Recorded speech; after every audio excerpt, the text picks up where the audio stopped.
हिंदुस्तानी cinema के मशहूर अभिनेता अशोक कुमार उर्फ दादा मुनि को इस दुनिया से गए 22 साल हो गए हैं, लेकिन किसी सिने प्रेमी से बात करें तो लगता नहीं है कि वे हमारे बीच इतने लंबे समय से नहीं है।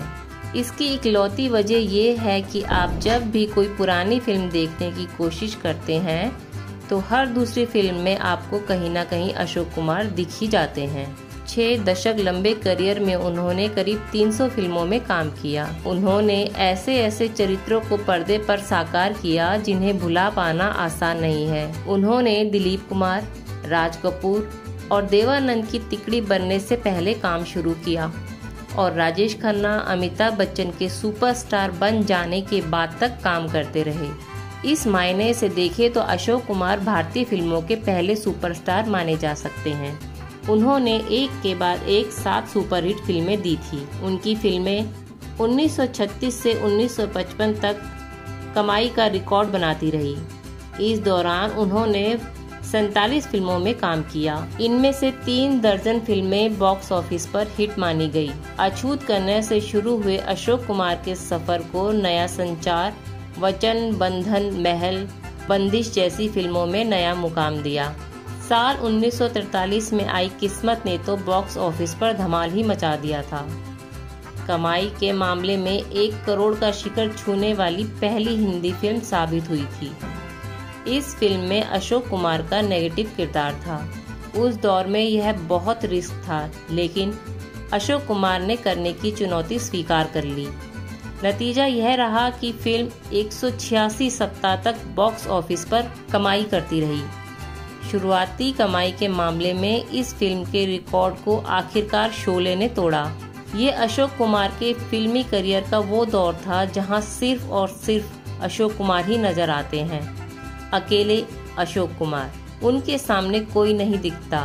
संयोग से फिल्मी अभिनय में आए अशोक कुमार की इन फिल्मों में उनकी असहजता, कमजोरियां और अनाड़ीपन भी खूब दिखता है, लेकिन उनका स्टारडम दंग करने वाला ही रहा। अभिनेता के तौर पर अशोक कुमार की करियर का दूसरा दौर ज्यादा दमदार रहा।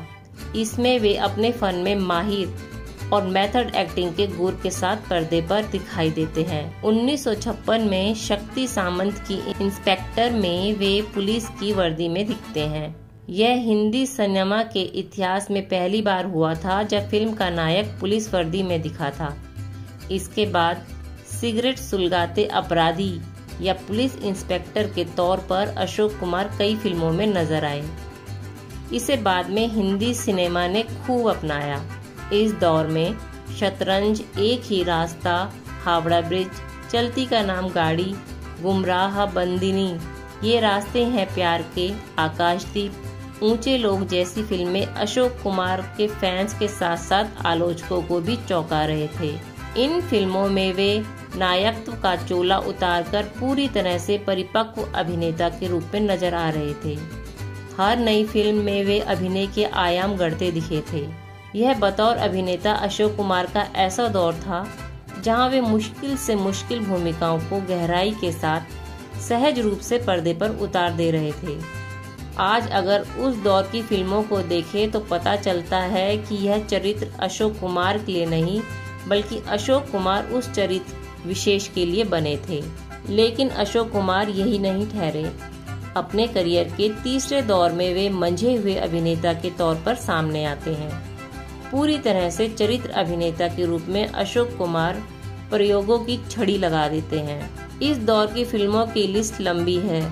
दादी Maa, Victoria number 203, jewel thief, Satyakam, taxi driver, Pakeezah, Anand, Shaukeen, छोटी सी बात, आपके दीवाने जैसी दर्जनों फिल्में हैं जहां आपको अशोक कुमार के अभिनय की रेंज का अंदाजा होता है। ऐसा लगता है कि उनके शरीर का हर अंग अभिनय करना चाह रहा हो। यह वह दौर था जब अशोक कुमार का एक टेक काफी हो गया था। किसी भी सीन को करने के लिए उन्हें रीटेक की जरूरत नहीं होती थी। इतने लंबे और विविधता भरे करियर के दौरान अशोक कुमार अपने चरित्रों को निभाते वक्त कभी भी लाउड या ओवर एक्टिंग के शिकार नहीं हुए। आम लोगों के जीवन के रोजमर्रा वाली भूमिकाएं अशोक कुमार 6 दशकों तक निभाते चले गए। मोतीलाल, बलराज साहनी और प्राण को तरह तरह की भूमिकाएं सिद्धहस्त ढंग से निभाने के लिए मशहूर रहे, लेकिन इनमें से कोई अशोक कुमार की बराबरी नहीं कर सका। बॉलीवुड के दिग्गज अभिनेता अशोक कुमार ने अपनी शानदार एक्टिंग से सभी को अपना दीवाना बना लिया था। वे बॉलीवुड के पहले अभिनेता थे जो हीरो बने। लोग उनको दादा मुनि के नाम से जानते थे। उनका ये नाम ही उनका सिग्नेचर था। उस दौर में एक्टर बनना आसान नहीं था, क्योंकि एक्टिंग को तब खराब पेशा माना जाता था। वकीलों का परिवार था, लेकिन उनकी दिलचस्पी इस पारिवारिक पेशे में नहीं थी। अशोक कुमार जब लॉ का पेपर पास नहीं कर पाए तो पिता के डर से वे अपनी बहन के घर मुंबई चले गए। बहन के पति शशधर मुखर्जी उस समय बॉम्बे टॉकीज के बड़े पद पर थे। उन्होंने अशोक कुमार की नौकरी लगवा दी। वे बॉम्बे टॉकीज में साउंड इंजीनियर के तौर पर काम करने लगे थे। अशोक कुमार ने पहली बार बतौर अभिनेता फिल्म जीवन नैया में काम किया। इस फिल्म में उन्होंने एक्टिंग के साथ गाना भी गाया था। दरअसल अशोक कुमार को इस फिल्म में अचानक ही रोल मिल गया था। जीवन नैया को अभिनेत्री देविका रानी और नज्म उल हसन के साथ फिल्माया जाना था, लेकिन शूटिंग के दौरान नज्म उल हसन की लड़ाई हो गई और वे सेट छोड़कर भाग गए। देविका बॉम्बे टॉकीज के मालिक हिमांशु की पत्नी थी। हिमांशु ने ही डायरेक्टर से कहा कि वे इस फिल्म में अशोक कुमार को बतौर हीरो कास्ट करें। देविका रानी और अशोक कुमार की जोड़ी काफी हिट रही। दरअसल अशोक कुमार ने इंटरव्यू में बताया था कि उस दौर में माना जाता था कॉल गर्ल हीरोइन बनती है और दलाल हीरो बनते हैं। जब अशोक के हीरो बनने की खबर उनके घर पहुंची तो वहां हंगामा मच गया। मां का रो रो कर बुरा हाल था। पिताजी परेशान थे। ऐसे में जब अशोक के हीरो बनने की खबर फैली तो उनकी तय शादी भी टूट गई थी। इसके बाद पिता ने अपने दोस्त रविशंकर शुक्ल से मुलाकात की, जो उस समय मुख्यमंत्री थे। उनसे बेटे की नौकरी की बात की। शुक्ल ने उन्हें 2 नौकरियों के ऑफर लेटर दिए।